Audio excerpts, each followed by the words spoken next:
साथियों नमस्कार, स्वागत है आप सभी का। लेखपाल की जो परीक्षा की डेट है वो आगे बढ़ चुकी है, आप सभी लोगों को ज्ञात है। तो आप सभी लोग अपनी ज़बरदस्त तैयारी पे लगे रहिए। क्योंकि वीडियो आने में थोड़ी सी डिले हो रही है कुछ इश्यूज़ के चलते, तो अब जो है निरंतरता बनी रहेगी। लगभग इश्यूज़ जो हैं वो समाप्त हो चुके हैं। आज का जो टॉपिक है, आज हम उसके बारे में बात करने वाले हैं, वह है स्टैटिस्टिक्स अर्थात सांख्यिकी। सांख्यिकी से लेखपाल में काफ़ी क्वेश्चंस आते हैं और मुझे लगता है ये जो टॉपिक्स मैंने यहाँ पे लिख रखे हैं, इन टॉपिक से क्वेश्चन एक ना एक ज़रूर बनेगा। और आज आपकी सारी टॉपिक मैं यहाँ पे कवर करने वाला हूँ और जितने भी क्वेश्चंस यहाँ से बन सकते हैं कोशिश करूँगा कि सबका फॉर्मेट आपको उपलब्ध करा दूँ और प्रैक्टिस आप लोग स्वयं कर लीजिएगा। प्रैक्टिस सेट साथ में इसके इंक्लूड कर देंगे। तो सबसे पहले हम समझते हैं माध्य के लिए। माध्य क्या होता है? माध्य दरअसल दी हुई गई संख्याओं का औसत होता है। जो भी संख्याएं आपको दे रखी होती हैं उन सभी संख्याओं का औसत माध्य होता है। अब बात आती है कि औसत अगर हम निकालें तो निकाले कैसे? तो औसत क्या होता है? जैसे कुल जो संख्याएं हैं उन संख्याओं का, कुल संख्याओं का अगर हम योग कर दें, कुल संख्याओं का योग कर दें और कितनी संख्याएं हैं, जितनी भी संख्याएं आपको देख सकते हैं उन सभी संख्याओं से हम भाग कर दें, यानी जो संख्याएं आपकी बन सकती हैं, कुल संख्याएं बन सकती हैं, उनसे अगर हम उसको भाग कर दें तो ये आपका माध्य बन जाता है। इसको ये माध्य कहते हैं और यही हमारा कहलाता है औसत। इसको हम औसत कहते हैं। एवरेज निकालना हो या फिर माध्य निकालना हो, दोनों यही फॉर्मेट लगता है। अगर हम इसका माध्य निकालें तो क्या है, क्या बताया? कुल संख्याओं का योग, यानी जो संख्याएं दे रखी हैं इन सभी का योग कर लीजिए। और कुल संख्याएं यानी टोटल नंबर कितनी है, टोटल इनकी कुल संख्याएं कितनी हैं, कुल संख्याएं कितनी हैं? तो 1 2 3 4 5 6 7 8 9 संख्याएं हैं। तो यहाँ तो आ जाएगा 9 और ऊपर इन संख्याओं का क्या कर लेते हैं, योग कर लेते हैं। तो 10 20 30 40 50, मैंने 10 का सेट ले लिया। 11 9 20 70 और 11 9 20 70 यानी हो जाएगा 90। तो 9 से हम यहाँ पे डिवाइड कर देंगे, कितना आ जाएगा 10। तो हमारा औसत और माध्य दोनों हमारी 10 आ जाएंगे। अब बात करते हैं माध्यिका की। माध्यिका दरअसल कैसे निकालते हैं, माध्यिका कैसे निकालें? तो माध्यिका का एक आपको फॉर्मेट आपको ध्यान रखना पड़ेगा। माध्यिका में या तो आपको आरोही क्रम में पदों को व्यवस्थित करना पड़ेगा या फिर उनको डिसेंडिंग ऑर्डर यानी अवरोही क्रम में उनको व्यवस्थित करना पड़ेगा। तो यानी आप या तो आप आरोही क्रम में व्यवस्थित करिए और या आप करिए अवरोही क्रम में व्यवस्थित। तो आरोही को हम लिख सकते हैं असेंडिंग ऑर्डर और इसको डिसेंडिंग ऑर्डर,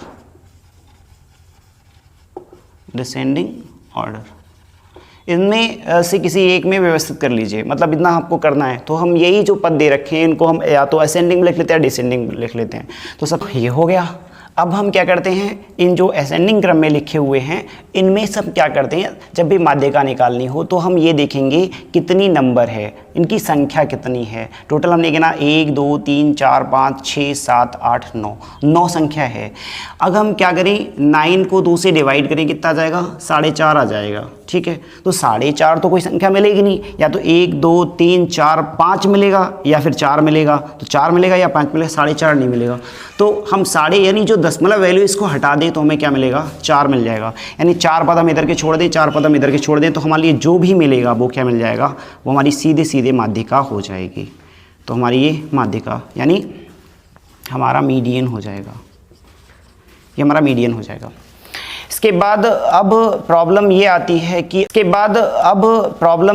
है कि अगर संख्याएं 9 ना होगी 10 हो जाएं। मैं यहाँ पे एक संख्या और बढ़ा लूँ, जैसे मैंने यहाँ पे 12 कर लिया, एक और बढ़ा ली संख्या, यहाँ पे बढ़ा ली। ठीक है, अब क्या हो जाएगा,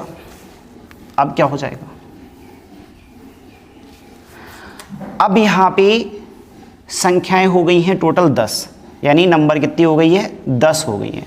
तो हमें क्या करना, 2 से डिवाइड करना है, 2 पंजे 10। तो संख्या में क्या करना है, 5 एक तरफ छोड़ देना है, 5 एक तरफ छोड़ देना है, यानी 5 इधर छोड़ दें, 5 इधर छोड़ दें। अब प्रॉब्लम क्या हो गई भाई, 5 जैसी इधर छोड़ी तो हमारा बीच में मीडियन तो कुछ बचा ही नहीं, मीडियन तो कुछ है ही नहीं, हमें मिला ही नहीं।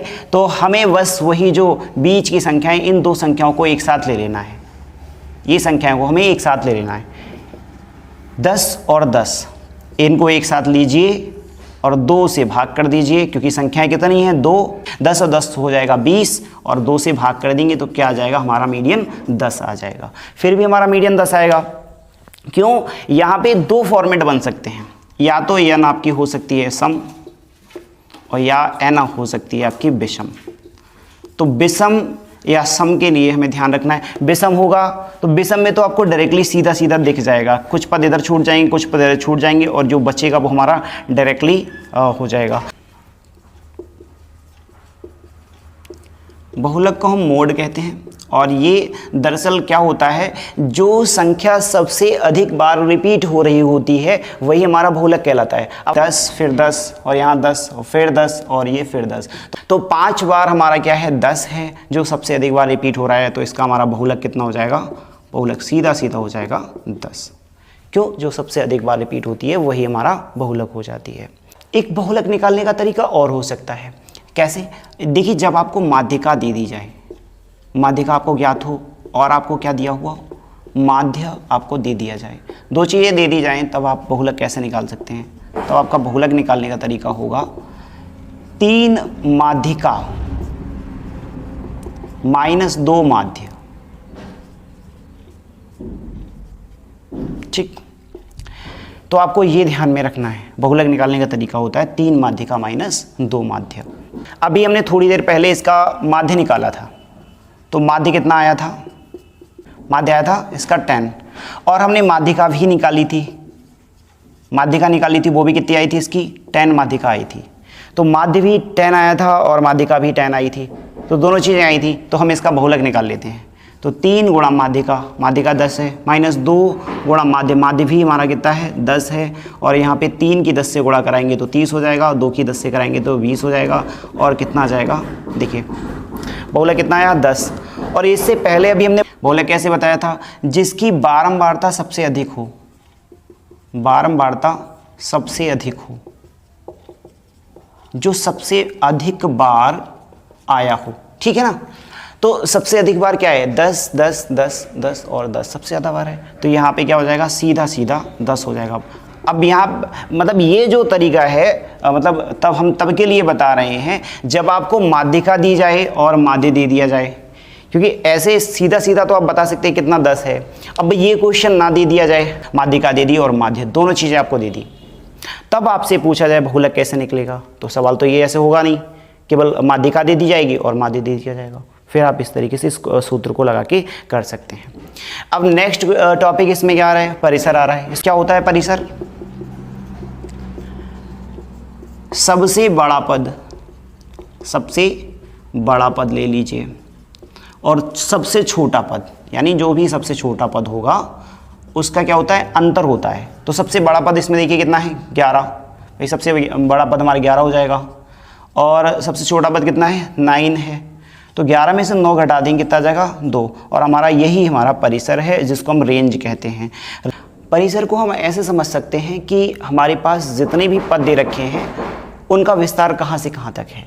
तो ये 9 से शुरू होकर 11 तक जा रहा है, 9 से शुरू हुआ, मैक्सिमम कहाँ तक जा रहा है 11 तक जा रहा है, तो यही हमारा परिसर यानी रेंज कहलाता है।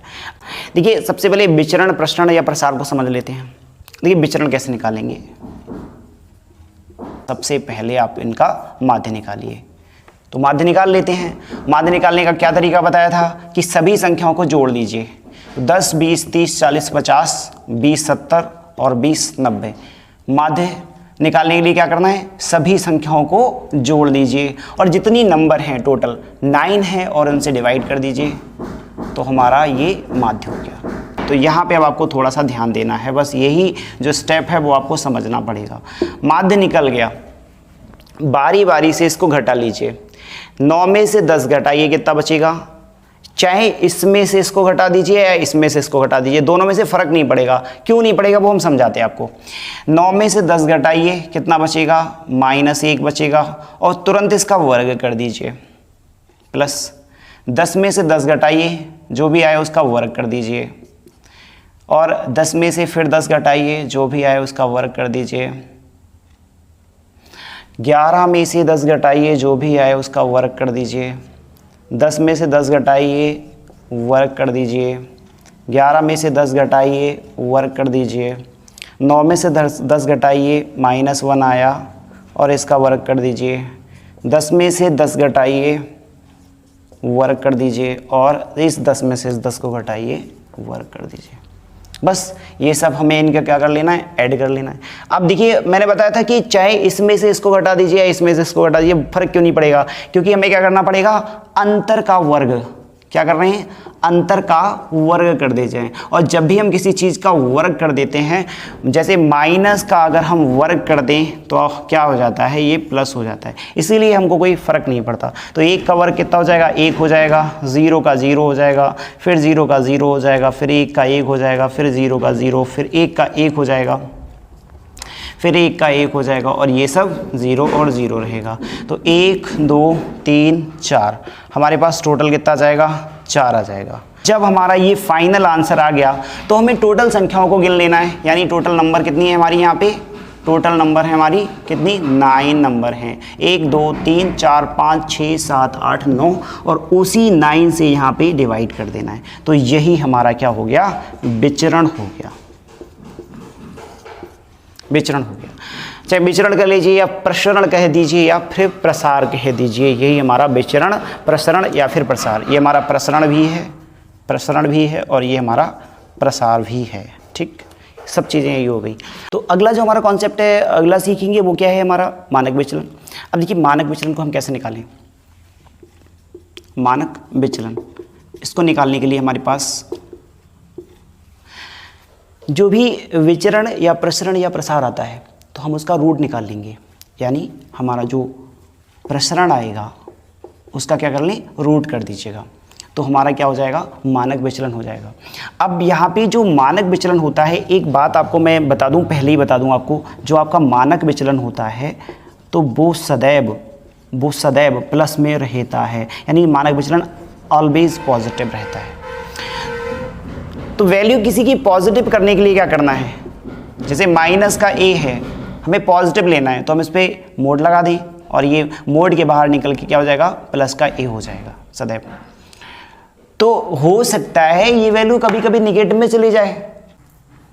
तो प्रसरण को रूट में लिखने पे क्या होता है, जैसे रूट में लिखा जाता है तो रूट से जब भी वैल्यू कोई बाहर निकल के आती है तो क्या हो जाती है, या तो वो पॉजिटिव होती है निगेटिव, पॉजिटिव निगेटिव दोनों वैल्यू होती है। तो ये प्रसरण भी बाहर निकल के आएगा तो वो क्या हो सकता है, वो पॉजिटिव या निगेटिव हो सकता है। और हमने बताया कि जो हमारा मानक विचलन रहेगा वो सदैव पॉजिटिव रहेगा। तो क्या कर लेते हैं, इसको बाहर मोड ना लिख दें, हम इस पर एक मोड लगा देते हैं, और जैसे ही ये मोड लगाएंगे तो माइनस की वैल्यू, मोड में माइनस लिखा हुआ भी प्लस होता है, अगर मोड में प्लस लिख दें तो भी वो प्लस रहता है, यानी ये मोड लगाना हमारे लिए एक सरल प्रक्रिया हो सकती है। हमारा प्रसरण आया था वो कितना आया था, वो हमारा आया था 4/9। तो 4/9 की वैल्यू कितनी हो जाएगी, 2/3, मापांक लगा हुआ है तो वैल्यू कितनी हो जाएगी, भी प्लस भी हो सकता है माइनस भी हो सकता है, इसलिए हम इसको क्या लिख देंगे, प्लस का 2/3। तो हमारा ये मानक विचलन यानी स्टैंडर्ड डेविएशन हो जाएगा। एक फार्मूला होता है विचरण गुणांक का, ये सब आपस में दूसरे से कोरिलेट करते हैं सारे।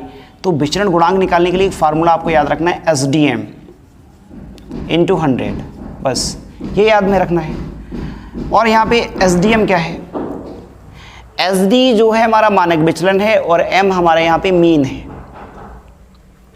तो मानक विचलन आया था हमारा कितना, 2/3, और मीन कितना आया था, वो आया था 10 × क्या है 100, 0 से 0 कट जाएगा तो हमारे पास बचेगा 2/3 × 10, और 2 की 10 से गुणा करा लीजिए, आ जाएगा 20/3, और ये हमारा क्या हो जाएगा, विचरण गुणांक हो जाएगा।